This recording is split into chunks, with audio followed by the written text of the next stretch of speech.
In a lot of testimonies we hear at this convention, we listen very carefully for what took place inside a person's mind that got them starting to leave the watchtower. Sometimes we can pin it down, sometimes it's difficult to pin down, but those who still have a relative or a friend in the organization, or those who are talking to Jehovah's Witnesses, always want to know, what is it? What triggers the change in the mind? What's the first step? Well, for many people, the first step is the thought that, well, it's God's organization, but there's something wrong with it.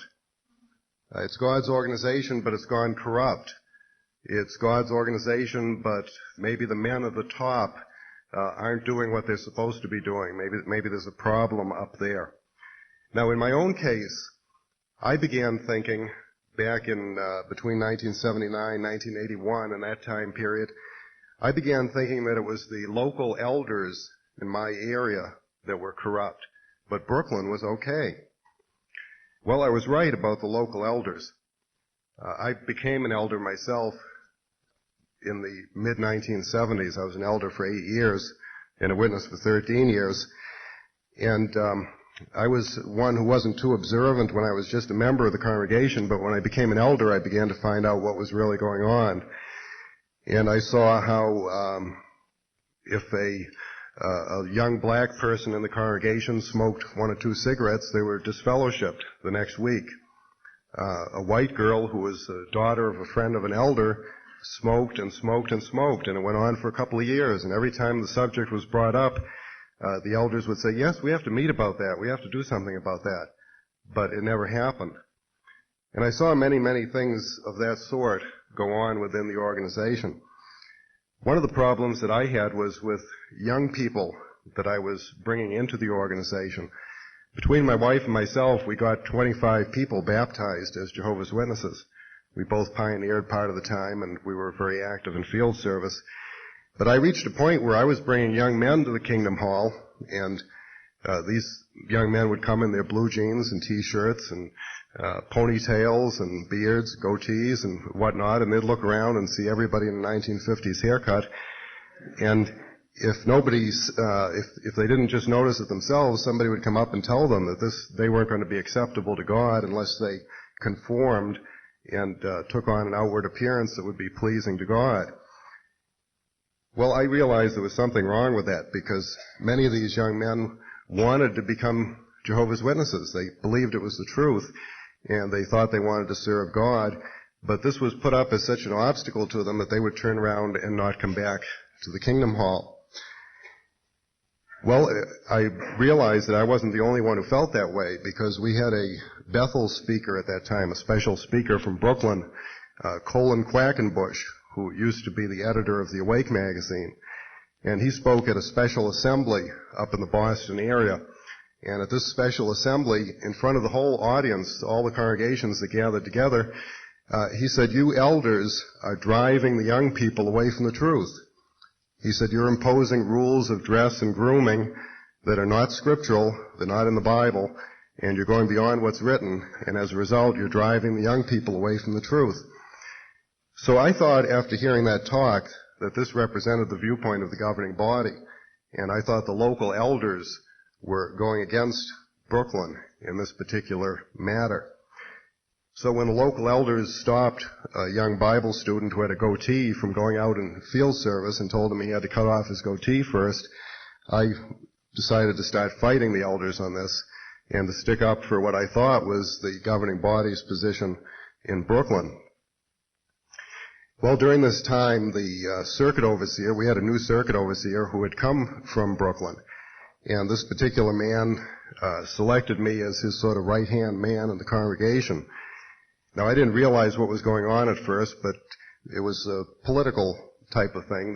This particular circuit overseer was used to the power politics of Bethel, and in each congregation in the circuit, he selected an elder as his right-hand man in that congregation.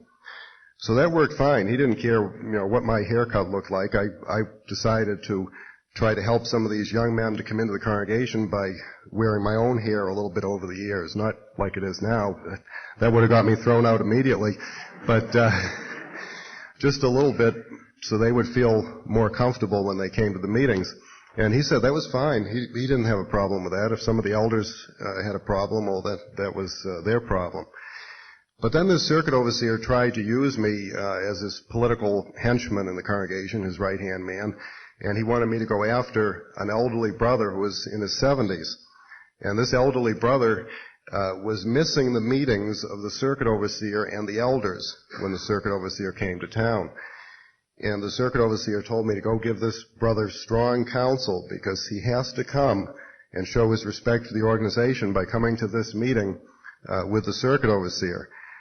And I said to the circuit overseer, I said, well, Brother Paulkins, he's an elderly brother and he's has quite a lot of wisdom and experience, and I think he can make his own decision whether to come to these meetings or not. He has heart trouble, and he probably knows best whether he should come. The circuit overseer said, no, you have to tell him. Well, I refused to carry out his orders. And from that moment on, he just reversed his position. I wasn't his right-hand man. Rather, I was the one he was going to try to get rid of in the congregation. So the haircut that didn't bother him before became the excuse for calling me up before an instant committee, an instant meeting, with no notice whatsoever. I was just told to go downstairs and walked in and found this whole thing set up with witnesses testifying against me and elders and whatnot. Now, at that particular time, my wife Penny had also started wearing pantsuits to the meeting. The reason she did that was because of a student that she was studying with. She had a very intelligent young woman that she was studying with who was starting to come to meetings. And this young woman said, well, I'm not acceptable there if I come in pants. Everybody has a dress on. And Penny said, well, that's ridiculous. That shouldn't be an obstacle.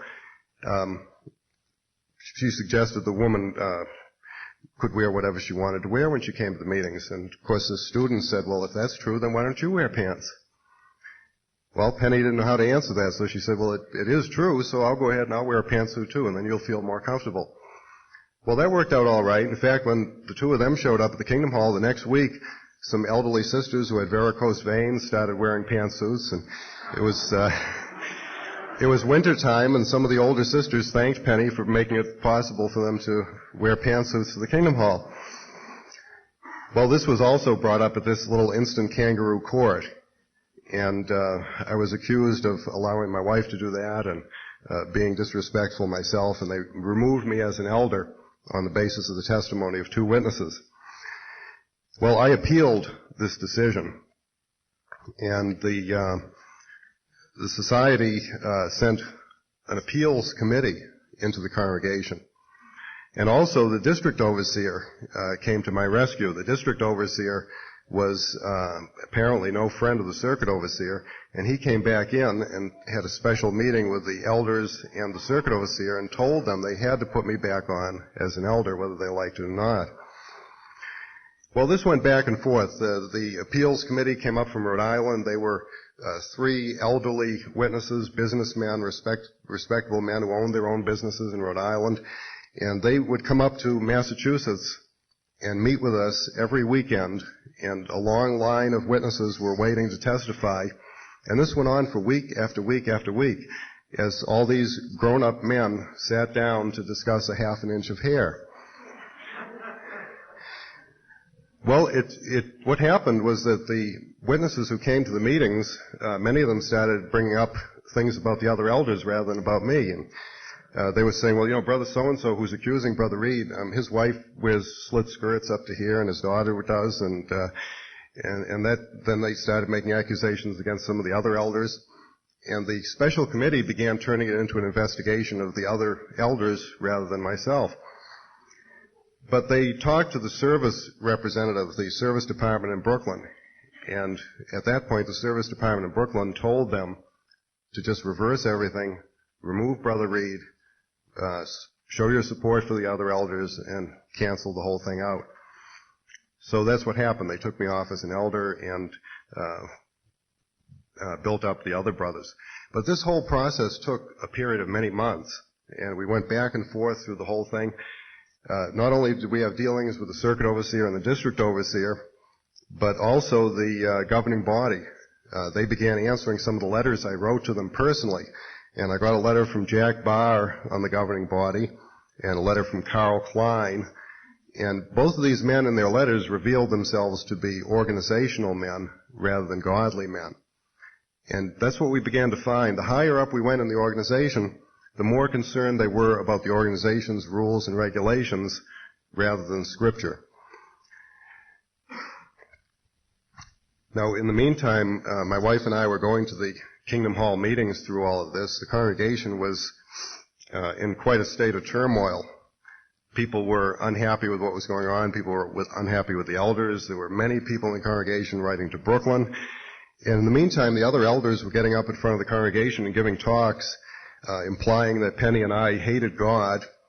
They didn't use our names in these talks, but they implied that I was following the lead of homosexuals and that Penny was following the lead of lesbians. And they used some very strong language in denouncing us. We even had talks tape recorded and played back to the circuit and district overseer, and the district overseer would force a brother to go up and give the same talk again differently. It was really ridiculous, but it reached the point during the congregation meetings where it became very difficult for us to go to those meetings, especially for Penny. She felt it, I think, the emotional hostility more so than I did. And I remember one time we were singing the song in the songbook, song number 39 in the old songbook. It's number 70 in the new book, Be Like Jeremiah. And in the course of that song, part of the lyrics said, though they will fight against you using all their wicked power, they won't prevail against you, for you will be an iron tower. And I remembered that it was the corrupt kings and priests of Israel that were the ones who were fighting against Jeremiah, the ones we were singing about. And I sort of identified with that because I realized that this was Jehovah's organization at that time that was persecuting Jeremiah. The prophet Jeremiah was treated terribly, and it was the corrupt kings and priests of Israel that were doing this to him. So I began to realize that God could deal personally with individuals, and not necessarily always through an organization. I remember that Jeremiah was actually called disloyal, and the words that would have been called today an apostate. That's how they characterized him. And he was jailed and thrown into a cistern to die. Today he would have been disfellowshipped by that organization. But Jehovah God was with Jeremiah, I realized, as a witness, and not with the organization at that time. So I knew that the Watchtower said that you couldn't be loyal to God unless you were loyal to the organization. But just from singing that song and reading the Bible, I knew that that wasn't so, because Jeremiah wasn't the only case of an individual who stood up against a corrupt organization. For example, Eli was high priest in Israel when Samuel was a little boy. And Eli's sons were ministering as priests in the sanctuary of Jehovah in Jerusalem, or not, it wasn't in Jerusalem at that time, but Eli's sons, the priests, were robbing people of their sacrifices, and they were sleeping with the women who served at the tabernacle. And this was God's organization at that time. Well, what did God do? He spoke judgments against that corrupt organization through a little boy named Samuel. So by reading these things, I began to realize it could be possible that God's organization could be corrupt and that God could use individuals. But then in September of 1981, I saw something that really startled me. This is when the Watchtower Society reversed their disfellowshipping policy. Now, I had been around long enough to remember that the new truths that were introduced in the September 15th, 1981 Watchtower were the same things that we were formally taught back in the 1960s and 1970s, before the 1974 Watchtower of August 1st came out with new truths. So the new truths we got in 1981 reversed the new truths we got in 1974 and brought us back to the pre-1974 teachings that we had rejected. Now that sounds sort of complicated, but in very practical terms, we knew that there were people in the congregation who didn't see certain friends or relatives before 1974.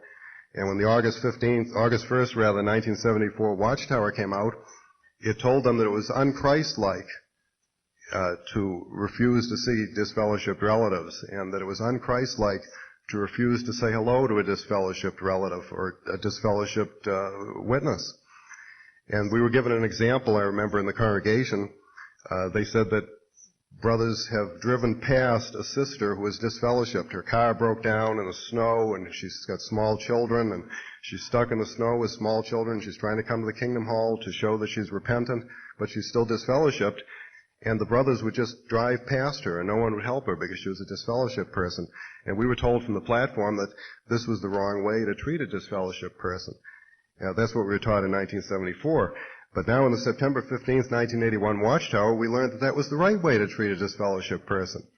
We were told to go back to that old view. Now, they didn't tell us, remember in 1974 when we changed this? Well, we're going back to it. They didn't do it that way. They just announced it as, this is the thing to do. We have to stop talking to disfellowshipped people. We have to stop allowing disfellowshipped relatives into the home. And we have to go back to treating them the way that we used to. Well, I realized that society was really returning to this old point of view. And it wasn't just an academic thing. We had close friends whose lives were going to be changed by this. We had a dear friend whose daughter was going to have to be cut off now. She wasn't going to be able to see her daughter, and naturally nobody else in the congregation could. So it was a very serious thing to those of us who knew the impact of these changes. But evidently other people also realized the society was returning to a former point of view, because in the December 1st, 1981 Watchtower, they made this statement on page 27. They said, "At times, explanations given by Jehovah's Visible Organization have shown adjustments seemingly to previous points of view, but this has not actually been the case." So they were evidently responding to word that they had heard from others. We didn't write to them because we had already had this whole series of correspondence, but evidently others had written to them telling them, hey, you're going back to what you taught before. So they came out and said, no, we're not. We didn't go back to previous points of view. Well, I knew that to be a lie. My wife Penny was really upset by it. She knew that they were lying to us. They were saying they had not gone back to previous points of view when we just saw them do it in the September Watchtower. But the thing that bothered me even more in that same issue, the December 1st, 1981 Watchtower, was this statement from the same page also. It said, Jehovah God has also provided his visible organization. And then it went on to say, unless we are in touch with this channel of communication that God is using, we will not progress along the road to life, no matter how much Bible reading we do. Well, that really bothered me because I realized that what they were doing there was putting the organization up here and putting the Bible down here. No matter how much Bible reading you did, that wouldn't get you life. You had to be in touch with the organization. That was the important thing. So this organization was making itself more important than the Bible, and that made me quite upset. We had already tried talking to people in the congregation. They had stopped me from giving talks by that point. They had stopped Penny and me even from receiving the microphone in the audience. So I started publishing comments from the friends underground and circulating it to Jehovah's Witnesses locally and across the country. I won't go into details on that right now. I've done that before, but the result was that I was disfellowshipped for publishing this newsletter, and I found out that Jehovah's Witnesses didn't have freedom of the press. But in the meantime, in doing all this, I did some research, and I began checking into the organization. And what did I find out? Well, to my surprise, I found out that it really never was God's organization. It wasn't that it was God's organization gone corrupt. I had been fooled all along. It never really was God's organization. But this is a key concept for Jehovah's Witnesses. This is really the key concept. And it's a concept that many Christians miss when they're trying to witness to a Jehovah's Witness. People get talking about the Trinity, they get talking about theology, they get talking about blood transfusions and various different side issues. But unless you hit this point, you really won't get anywhere, because the key concept for Jehovah's Witnesses is that they believe they're associated with God's organization. And if that isn't true, then nothing else that it says is true. But if that is true, then it has tremendous authority. To prove how important that doctrine is for Jehovah's Witnesses, I'd like to quote from the Watchtower of February 15th, 1983. On page 12, the Watchtower said that there were 4 requirements for everlasting life, and it listed one of them as follows, quote, a third requirement is that we be associated with God's channel his organization. God has always used an organization. For example, only those in the ark in Noah's day survived the flood, and only those associated with the Christian congregation in the first century had God's favor. Similarly, Jehovah is using only one organization today to accomplish his will. To receive everlasting life in the earthly paradise, we must identify that organization and serve God as part of it. So the Watchtower was making a couple of very strong claims here. First of all, they were saying that God has always used an organization. And second, they were saying to receive everlasting life, you needed to identify that organization and serve God as part of it. But notice the example that they gave. They gave an example of Noah's family surviving in the flood, and they claimed that was an organization. Well, I reread my Bible. I didn't see the organization that they belonged to. There was Noah and his 3 sons. Maybe the organization was called My 3 Sons. I don't know. Their wives and their sons' wives. Well, that looked to me like a family rather than an organization.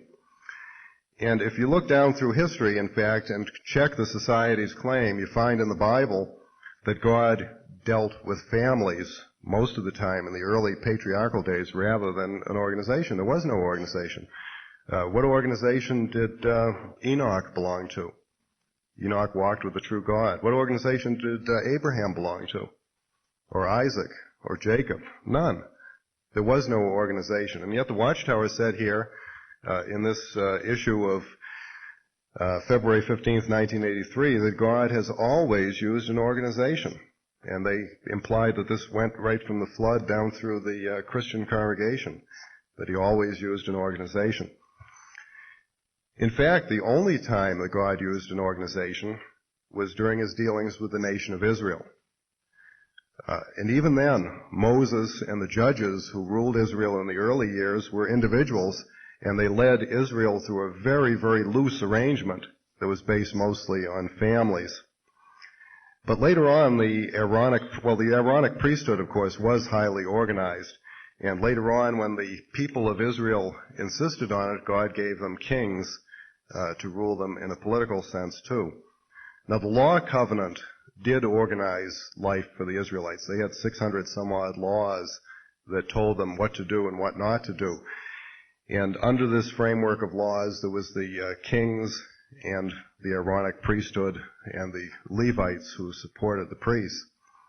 Well, the Watchtower repeatedly points to that Jewish organization as proof that God deals with Christians today through an organization. Well, if that's true, then what does the record show about this organization in ancient Israel? Actually, it shows that that arrangement didn't work. That whole arrangement didn't work. The kings became corrupt. The priests became corrupt. The system of laws led to all kinds of problems. And the arrangement worked so badly that God stopped using his organization. It wasn't God's fault. It was the people's fault. And we see the whole thing explained to us in Hebrews chapter 8, beginning at verse 7. And it explains there that though God did have an organization, he stopped using it. Hebrews chapter 8, beginning at verse 7. And it says, beginning at verse 7, "For if there had been nothing wrong with that first covenant, no place would have been sought for another. But God found fault with the people and said, 'The time is coming, declares the Lord, when I will make a new covenant with the house of Israel and with the house of Judah. It will not be like the covenant I made with their forefathers when I took them by the hand to lead them out of Egypt, because they did not remain faithful to my covenant, and I turned away from them, declares the Lord. This is the covenant I will make with the house of Israel after that time, declares the Lord. I will put my laws in their minds and write them on their hearts. I will be their God, and they will be my people. No longer will a man teach his neighbor or his brother, saying, Know the Lord, because they will all know me, from the least of them to the greatest. I will forgive their wickedness, and will remember their sins no more.' By calling this covenant new, he has made the first one obsolete, and what is obsolete and aging will soon disappear." Well, by going back to an organization for God to deal with people, the Watchtower has really gone back to something that's obsolete. The old covenant, the organization that God used, was obsolete. He said, most of this is quoting from Jeremiah chapter 31, and the writer of Hebrews quotes from that, showing that God foretold that he would abandon that arrangement of the old covenant and make a new covenant. And the new covenant would be different from the old covenant. He said it wouldn't be like the old covenant. It would be different. It would be based on individuals not being taught to know God, because each one in the new covenant would know God, and he would forgive their sins. Well, of course, we know that the new covenant is through Jesus Christ, and the difference is that we don't join an organization, but through a personal relationship with Jesus Christ, we actually come to know God personally. So the new covenant focuses on an individual, not on an organization. Jesus said at John 14, verse 6, I am the way and the truth and the life. No one comes to the Father except through me. So the truth is not an organization. The truth is Jesus. When we used to say we were in the truth because we were in the Watchtower organization, that was blasphemy, because Jesus is the truth, not any organization. But that old covenant served a number of useful purposes, and God naturally had this in mind when he arranged that old covenant. The old covenant was a tutor leading to Christ, and it also taught a number of lessons about human behavior, especially in religious organizations.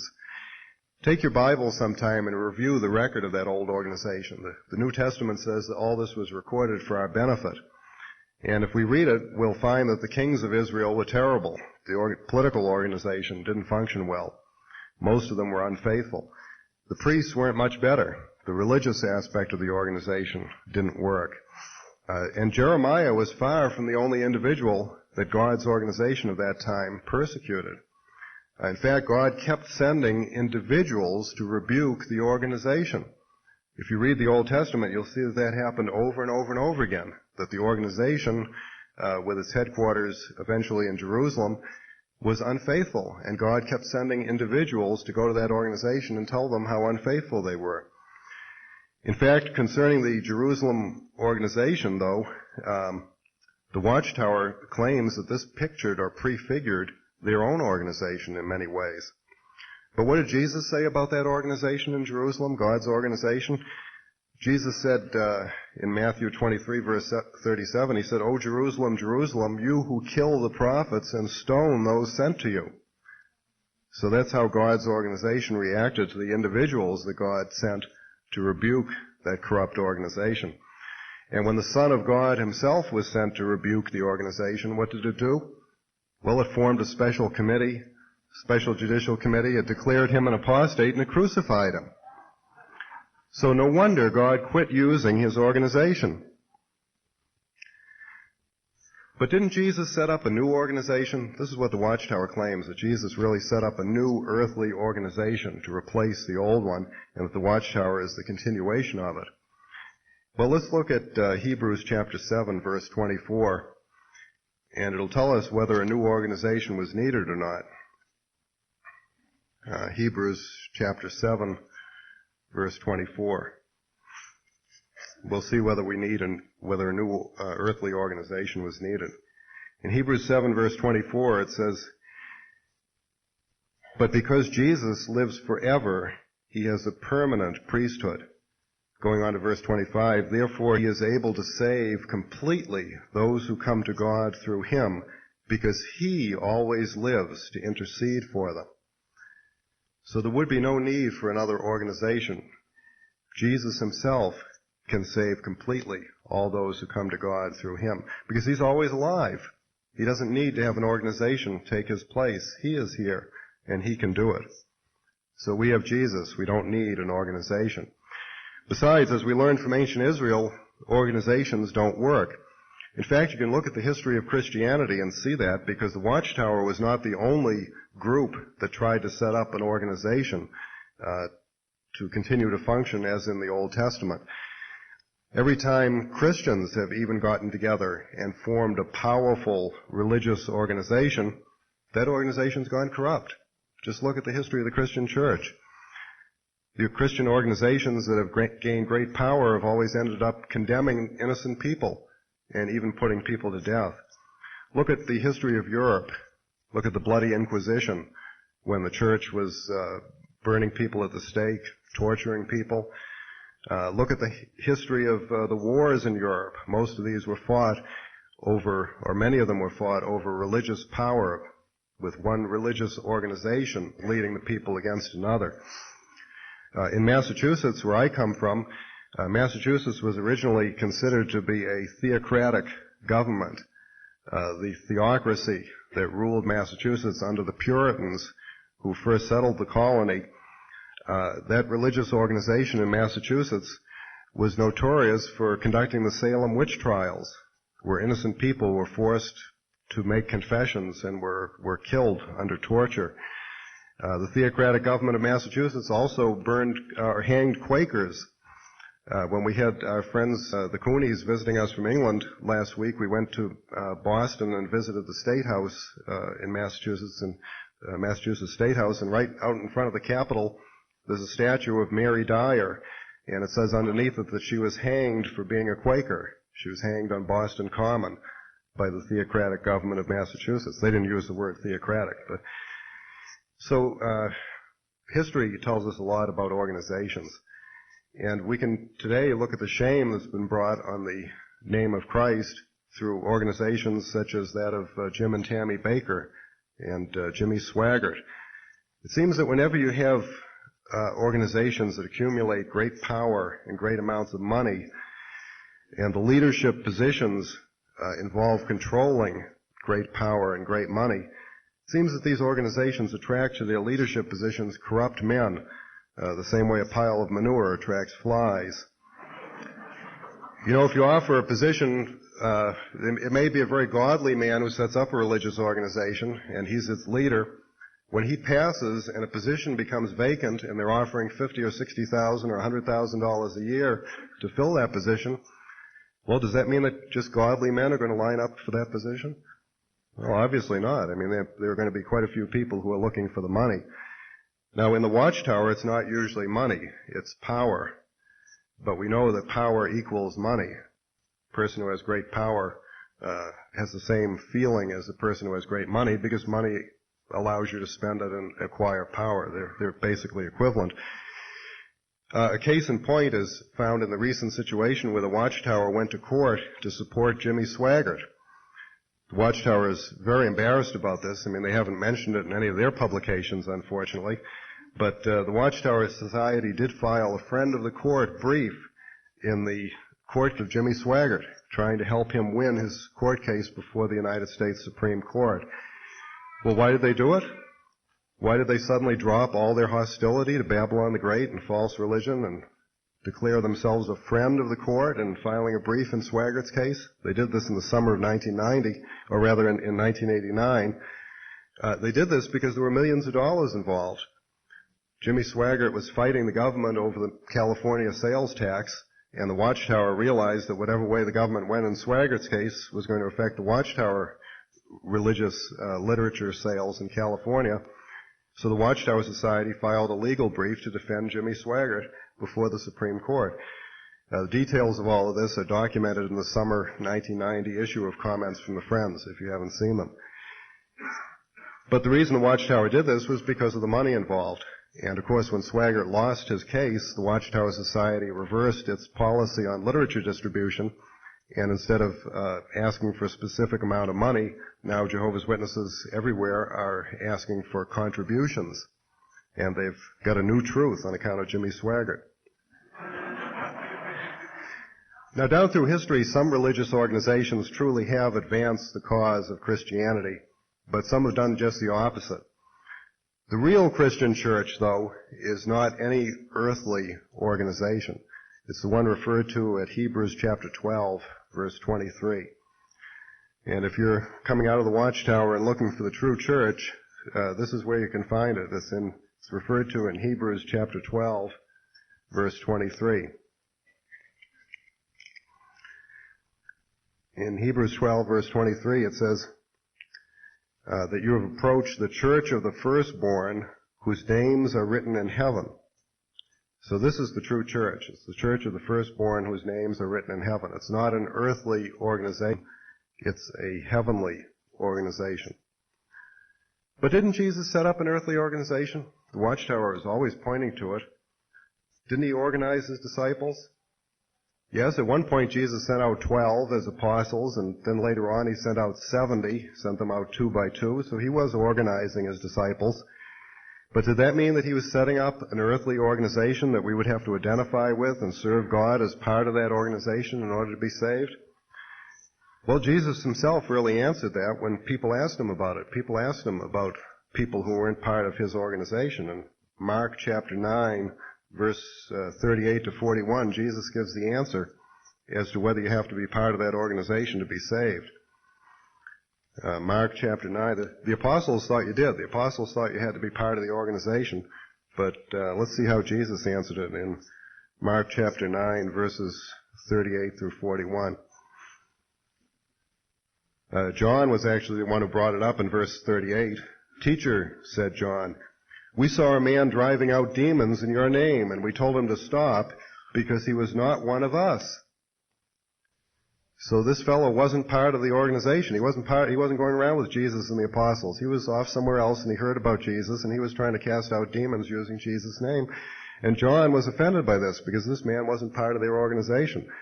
Well, let's look how Jesus answered him in verse 39. "Do not stop him," Jesus said.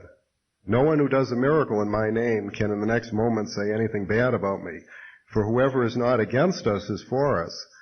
I tell you the truth, anyone who gives you a cup of water in my name because you belong to Christ will certainly not lose his reward."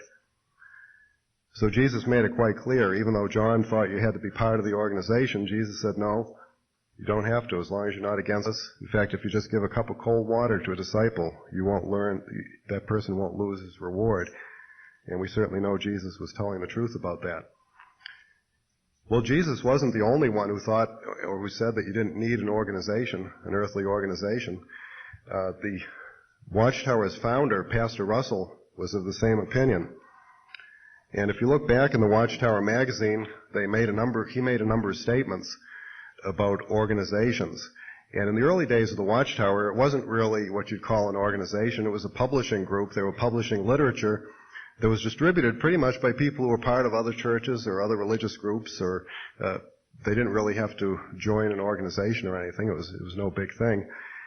And if you look back in the Watchtower in March of 1883 on page 458 in the Society's reprints, Russell said this. He said, "We believe that a visible organization and the adoption of some particular name would tend to increase our numbers and make us more respectable in the estimation of the world." And then he added, "But we always refuse to be called by any other name than that of our head, Christians." So Russell felt that setting up an organization would make them more appealing to the world, but he didn't want to do that. And in the September 1st, 1983 Watchtower, on page 1572 in the reprints, it says in essence that there is no organization today clothed with authority. In other words, no organization with authority from God. In the December 1st, 1894 Watchtower, on page 1743 in the reprints, it actually said that a visible organization would be out of harmony with God's divine plan. And in the those are three of the primary quotes. Oh, there's one other one. September 15th, 1895, on page 1866, the Watchtower said, and this is a direct quote, "Beware of organization. It is wholly unnecessary." So that was the opinion of the Watchtower Society and its writers back in the late 1800s. They gave some very strong warnings against organization. Now, it's true that the New Testament does reveal that God's will is for Christians to meet in fellowship. We're not to just go isolate ourselves. John the Baptist lived by himself in the wilderness and ate wild locusts, but that wasn't an example that all of us were supposed to follow. But God's will was for Christians to meet together and to fellowship together and to share the Lord's Supper together. And so it's important for us to follow this arrangement. God organized Christians as congregations. And the Lord blesses this arrangement with gifts in men that he gives to these congregations to build them up. But what about the Watchtower's claim that there's some central authority, that their governing body corresponds somehow to the 12 apostles and older men in Jerusalem? Well, this is an interesting claim that the Watchtower makes. They make this claim in a number of different places. They make it in the Life Everlasting and Paradise on Earth book, and they make it in many different places. They've repeated it over the years, that their governing body corresponds to the 12 apostles and elders in Jerusalem. Well, the best place to disprove that claim is to turn to a book called Reasoning from the Scriptures, put out by the Watchtower Society. Because on page 37 of that book, they disprove the idea that the apostles have any successors. They have a heading there called Apostolic Succession, and it gives a definition. It says as follows. This is a direct quote from Reasoning from the Scriptures, page 37. They say that apostolic succession is, quote, the doctrine that the 12 apostles have successors to whom authority has been passed by divine appointment, not a Bible teaching. So they very definitely state that there are no successors to the 12 apostles. Nobody has been given that kind of central authority. And of course, the record that the Watchtower has made over the years proves that even if there were some central authority, it definitely isn't them. Other speakers have gone into this. I won't do it now, but we've seen the false prophecies the Watchtower has made over the years, the back and forth changes in doctrine, the deceptions. All of these things prove that even if there were a God's organization on earth today, it wouldn't be the Watchtower. So if you've been trying to get everlasting life by identifying God's organization and serving as part of it, forget it. You don't need any organization. All you need is Jesus Christ.